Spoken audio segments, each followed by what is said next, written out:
दोस्तों, बेंगलुरु के valley call इलाके में सिक्स क्रॉस पाइपलाइन रोड के एक 3 मंजिला बिल्डिंग में 165 लीटर का एक सिंगल डोर फ्रिज मिलता है। और उस फ्रिज के पहले भाग में यानी ऊपर वाली तह में दो इंसानी पैर काट कर रखे हुए होते हैं।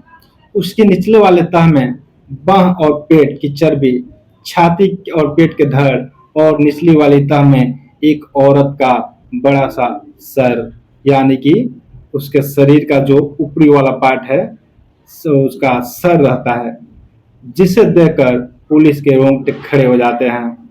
दोस्तों, इतना ही नहीं बल्कि जो फ्रिज है उसके आसपास में बॉडी के बहुत सारे जो छोटे छोटे टुकड़े हैं वो बिखरे हुए होते हैं, जिसे देखकर पुलिस काफी सहम जाती है। ये टुकड़े इतने बदबू देते हैं कि पुलिस वहां रह नहीं पाती है और उल्टे पांव गेट से बाहर निकल जाती है।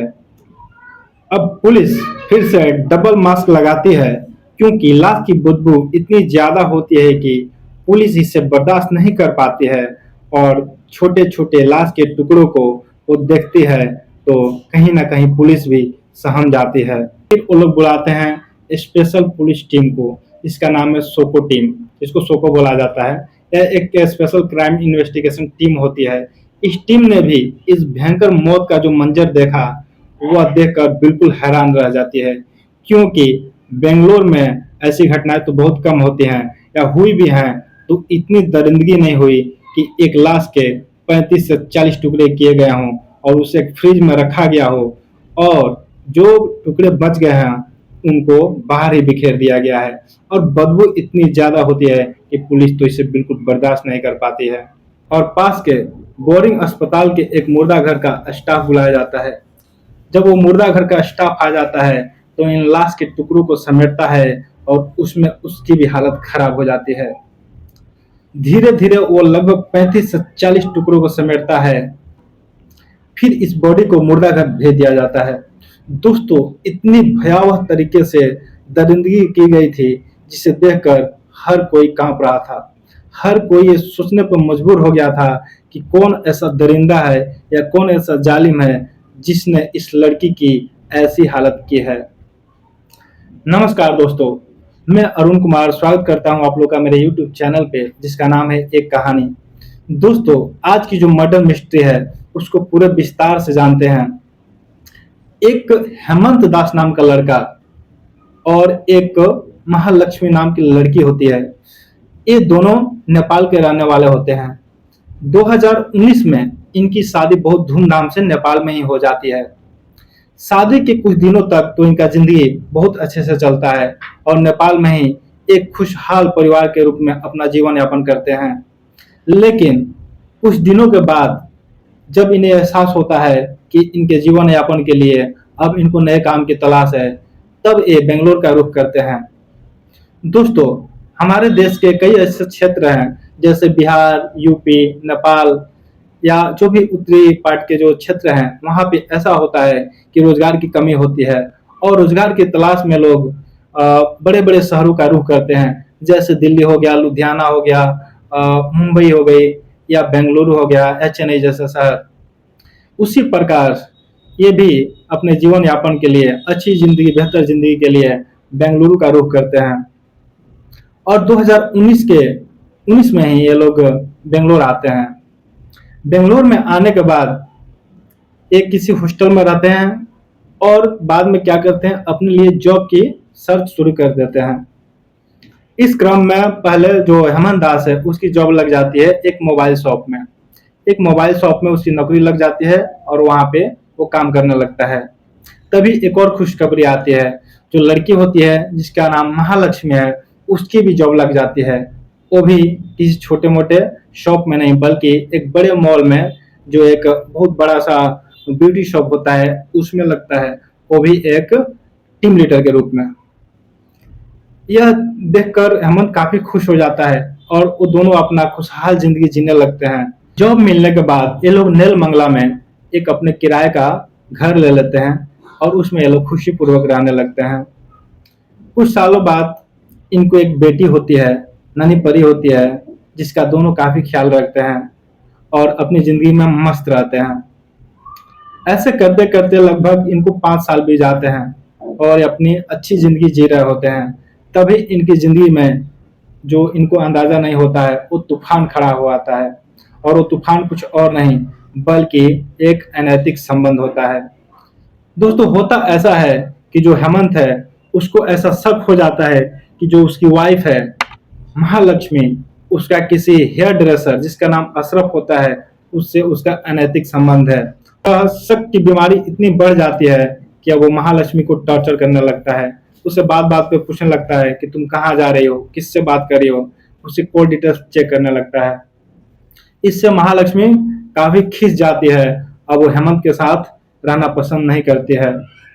लगभग 5 सालों तक खुशहाल जिंदगी बिताने के बाद 2019 से लगभग 2023 तक ये लोग अलग रहने का फैसला करते हैं, क्योंकि इनके बीच झगड़े काफी बढ़ जाते हैं, और ये झगड़े इतने बढ़ जाते हैं कि दोनों अब एक दूसरे को बर्दाश्त नहीं कर पाते हैं। इसलिए फैसला करते हैं कि दोनों अपनी राहें जुदा कर लेंगे।